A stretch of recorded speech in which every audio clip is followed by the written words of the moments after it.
April 3, 1680 మధ్యాహ్న సమయం ఎప్పుడు వేలాది మంది సైనికుల కవాతులతో గుర్రాల సకలింతలతో ప్రతిధ్వనించే రాయగఢ్ కోట ఒక్కసారిగా మూగబోయింది. ఆకాశం మేఘావృతమై ప్రకృతి కూడా ఆ మహావీరుడికి వీడ్కోలు సిద్ధమైనట్టుగా ఉంది. యుద్ధభూమిలో శత్రువు సింహస్వప్నంలా నిలిచిన మహారాజ్ గత 12 రోజులుగా తీవ్రమైన జ్వరం మరియు రక్త విరోచనాలతో పోరాడుతున్నారు. ఆయన శరీరం బలహీనపడిన కళ్ళల్లో ఉన్న స్వరాజ్య తీక్షణ మాత్రం తగ్గలేదు. తన చివరి క్షణాల్లో కూడా మంత్రులను, కుటుంబ సభ్యులను పిలిచి రాజ్యం గురించి దిశానిర్దేశం చేశారని చరిత్ర చెబుతోంది. హనుమాన్ జయంతి పర్వదినాన మధ్యాహ్నం సుమారు 12 గంటల సమయంలో ఆ 50 ఏళ్ల దీశాలి తన భౌతిక కాయాన్ని విడిచారు. ఆ వార్త విన్న మరుక్షణం మరాఠా సామ్రాజ్యం మొత్తం శోక సముద్రంలో మునిగిపోయింది.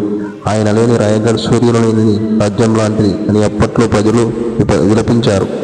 శివాజీ మహారాజ్ మరణ వార్త విన్న ఔరంగజేబ్ సైతం ఆశ్చర్యపోయాడు. కొన్ని కథనాల ప్రకారం తన ప్రధాన శత్రువైన శివాజీ మరణించాడని తెలిసి కూడా ఈ రోజు ఒక గొప్ప యోధుడు, తన ప్రజల కోసం రాజ్యాన్ని నిర్మించిన రాజు ఈ లోకాన్ని విడిచి వెళ్ళాడు అని ఔరంగజేబ్ నివాళులు అర్పించాడట. శత్రువు చేత కూడా గౌరవించటం ఆయన గొప్పతనానికి నిదర్శనం.